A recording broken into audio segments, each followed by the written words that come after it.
नमस्कार, जय जोहार। साथियों, जागो पंच में आप सभी का हार्दिक स्वागत, अभिनंदन।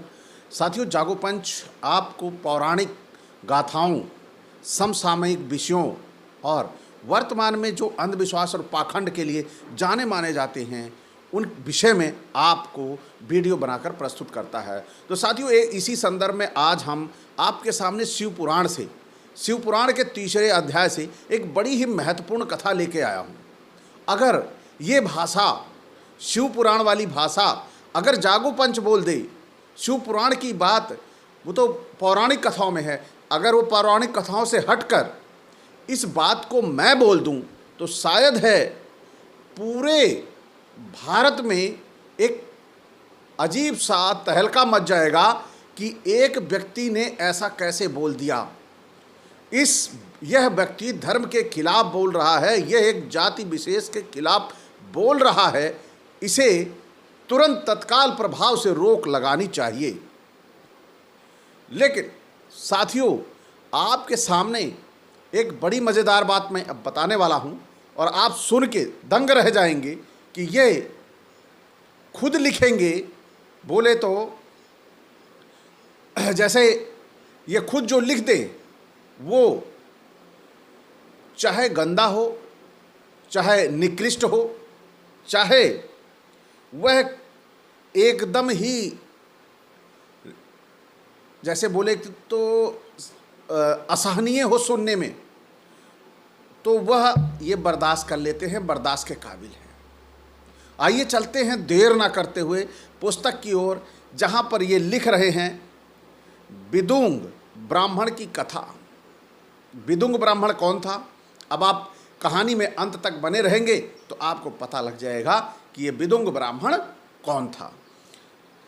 श्री सूत जी बोले, सौनक सुनो, मैं तुम्हारे सामने अन्य गोपनीय कथा का वर्णन करूंगा, क्योंकि तुम शिव भक्तों में अग्रगण्य व वेद वेत्ताओं में श्रेष्ठ हो। यानी तुम सबसे श्रेष्ठ हो, सभी से श्रेष्ठ हो, तुमसे आगे कौन जा सकता है। समुद्र के निकटवर्ती प्रदेश में वास्कल नामक गांव है, जहां वैदिक धर्म से विमुख महापापी मनुष्य रहते हैं। वे सभी दुष्ट हैं एवं उनका मन दूषित विषय भोगों में ही लगा रहता है। कैसे में लगा रहता है? दूषित विषय भोगों में। और आप उस समय की ये बात करिए जब सूत जी थे, और तब के जिन्होंने उनको कहा विषय भोगों में लगा रहता है, तब के और आज के ब्राह्मणों में भी आप तुलना करिएगा कि विषय भोगों में कौन लगा है।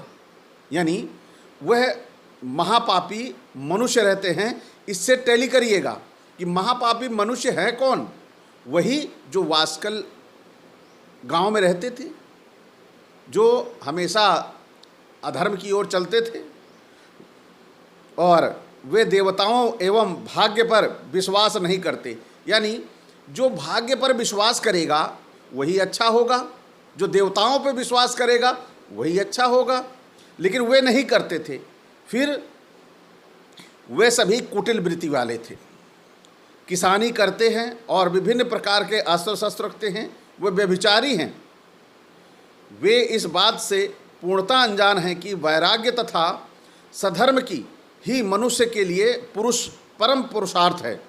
वे सभी पशु बुद्धि हैं, यानी जानवरों वाली बुद्धि है। अन्य समुदाय के लोग भी उन्हीं की तरह बुरे विचार रखने वाले धर्म से विमुख हैं। वे नित्य कुकर्म में लगे रहते हैं एवं सदा विषय भोगों में डूबे रहते हैं। वहाँ की स्त्रियां बुरे स्वभाव की, स्वेच्छाचारिणी, पाप में डूबी, कुटिल सोच वाली और व्यभिचारिणी हैं। वे सभी सद्व्यवहार तथा सदाचार से सर्वथा शून्य हैं। वहाँ सिर्फ दुष्टों का निवास है। और वो गांव किसका था अभी आपको स्पष्ट हो जाएगा। और यही बात यदि मैंने कह दी होती तो शायद है तहलका मच जाता, क्योंकि वह जनेऊ से जनेऊ जोड़ने में बहुत तेज है। चाहे जनेऊ इधर वाला सड़ा गला क्यों ना हो, कितना ही निकृष्ट क्यों ना हो, खुद उन्होंने गलत कहा हो, लेकिन मैं कहूँगा तो बर्दाश्त से बाहर हो जाएगी। लेकिन वो मेरे लिए कहेंगे, मुझे कहेंगे, लेकिन अपनों को वो नहीं कहेंगे। वास्कर नामक गांव में बिदुंग नाम का एक ब्राह्मण रहता था। वह अधर्मी, देखिए गौर करिएगा, वह अधर्मी, दुरात्मा एवं महापापी था। उसकी स्त्री बहुत सुंदर थी। ये देखो, इनकी नज़रें देखो पहले। उसकी स्त्री सुंदर थी और क्या क्या थी, आप सुन के दंग रह जाएंगे कि ये दूसरों की स्त्री की कैसे प्रशंसा करते हैं। शायद इनसे बढ़िया कोई नहीं कर सकता। देखिए क्या लिख रहे हैं। उसका नाम चुंचला था।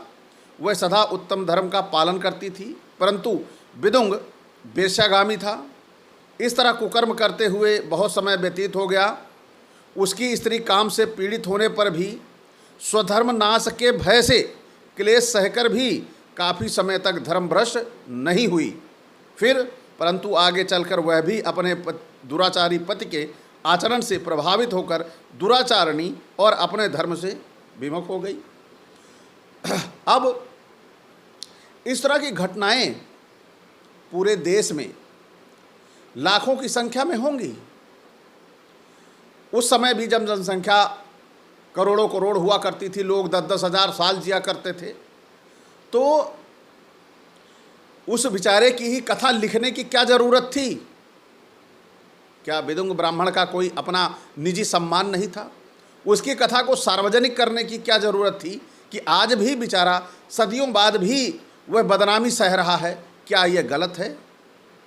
लेकिन गलत ये नहीं है, क्योंकि लिखना जिनको था उनको क्या मतलब है कि उसकी व्यक्तिगत स्वतंत्रता, अपनी ज़िंदगी की जो थी वो उसे नंगा करके ला के रोड पे खड़ा कर दिया। उसका आत्मसम्मान, उसका मान कुछ भी नहीं था, क्योंकि वह विधर्मी था।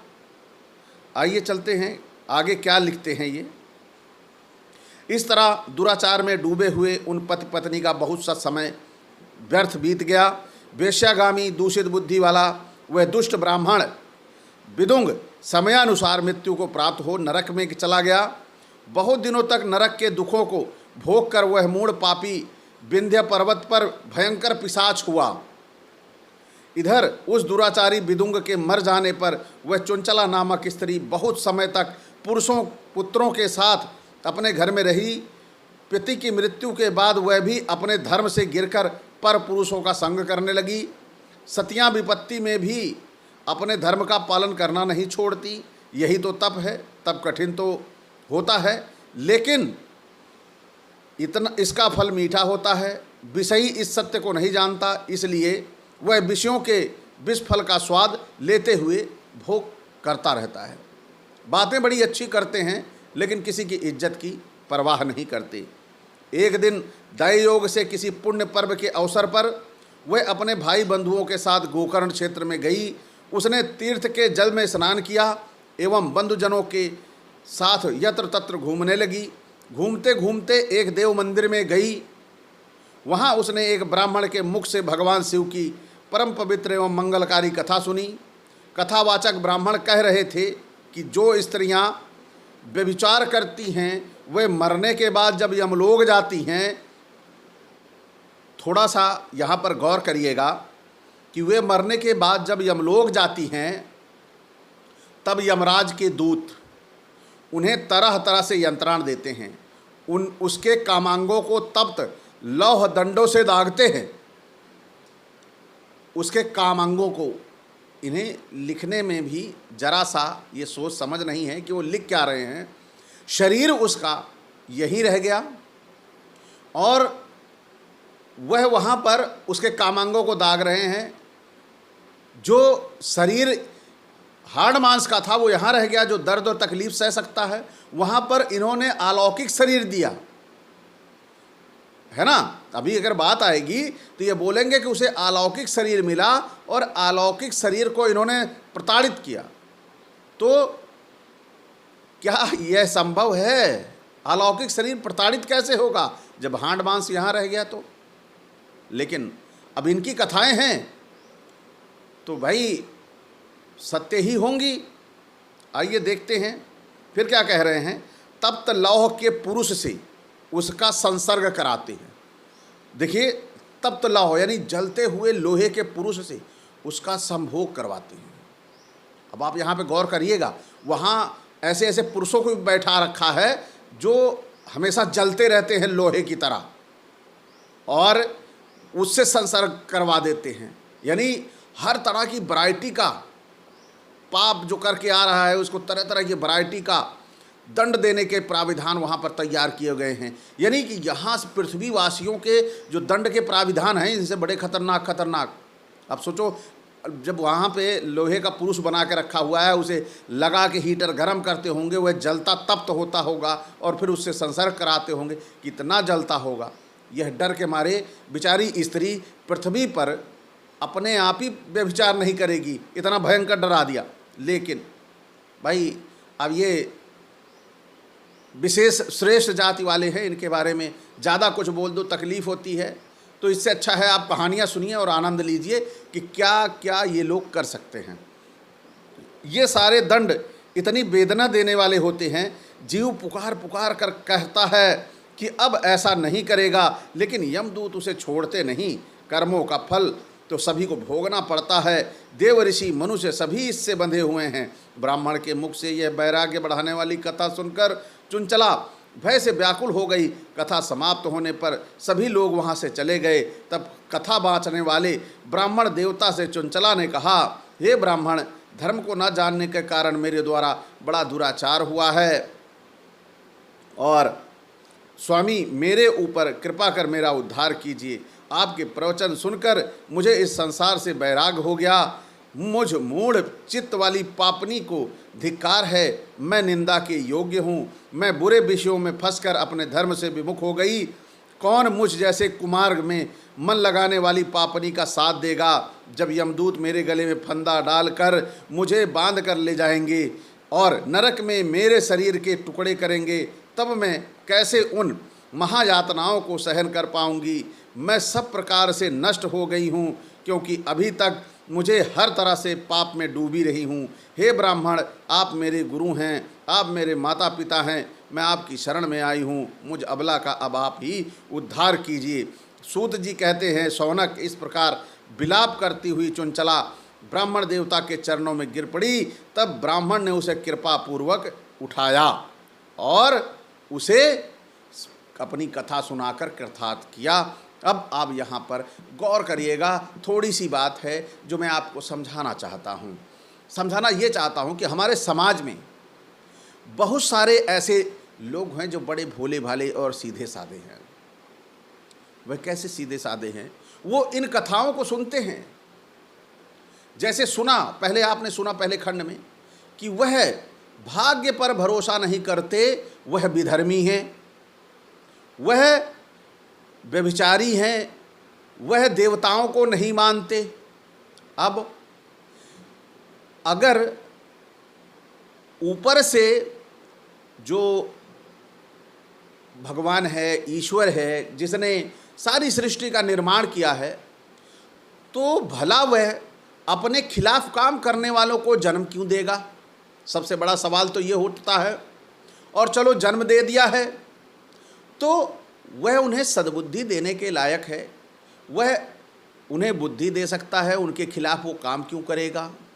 तो यहाँ पर ये क्या करते हैं? आपको भयभीत और आतंकित करते हैं ईश्वर के नाम पर।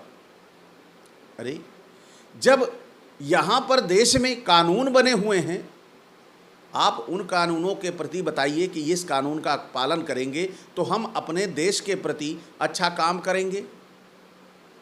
जो सज़ा भय यहाँ पर हमें डराएगी हमारे शरीर के साथ, वहाँ से हमें क्या डरा सकती है? जो हमारी सांसों के साथ ख़त्म हो जा रहा है शरीर, उस शरीर के जो भय अनपेक्षित है, जिसके बारे में अकल्पनीय है, उसके बारे में डरा कर आप उसको भयभीत करते हैं, आप उसे डराते हैं और उसे भयभीत डरा कर अपने पाखंड और अंधविश्वास में ले जाकर गिरा देते हैं। क्योंकि आप सभी को पता होगा, आप सभी जानते होंगे कि इन्हीं का कहना है कि जब शरीर खत्म हो जाता है तो कुछ ही घंटों के अंतराल पर जब आत्मा जाती है, वहाँ मिलती है, तो वहाँ पर यमराज से आग्रह करती है कि मुझे कुछ देर के लिए पृथ्वी पर जाने दीजिए, मैं अपनों से मिला हूँ। तो वह जब आत्मा यहाँ आती है और यहाँ सब जो कर्म कांड बताए हुए हैं वो कर चुका होता है, तो आत्मा उनसे नहीं मिल पाती, तो यहाँ से वापस फिर चली जाती है और वहाँ पर उसे फिर पुनर्जन्म दे दिया जाता है। ये इनका कहना है, मेरा कहना नहीं है। जब पुनर्जन्म हो जाता है तो वहाँ हजारों साल, 6-7 महीने या 1 साल दंड ये किसको देते हैं? जब जन्म पुनर् हो जाता है तो आप सभी इन अंधविश्वासी पाखंडी चौचलों में उलझने से अच्छा है कि आप सभी एक अच्छे मानव बनिए, अपने कर्मों को अच्छा करिए, सभी को एक समान समझिए, आपस में भाईचारा रखिए, आपको स्वर्ग नरक सोचने की ज़रूरत ही नहीं पड़ेगी। तो साथियों, आज का ये वीडियो शिव पुराण का आपको कैसा लगा? अच्छा लगा हो तो लाइक करें, साथ ही जो नए साथी देख रहे हैं चैनल को सब्सक्राइब करना ना भूलें और बेल आइकन की घंटी दबा लें, जिससे हमारे वीडियो का नोटिफिकेशन आपको मिल जाए और हमारा वीडियो आप पहले देख पाएँ। इसी के साथ आपसे विदा, नमस्कार, जय जोहार।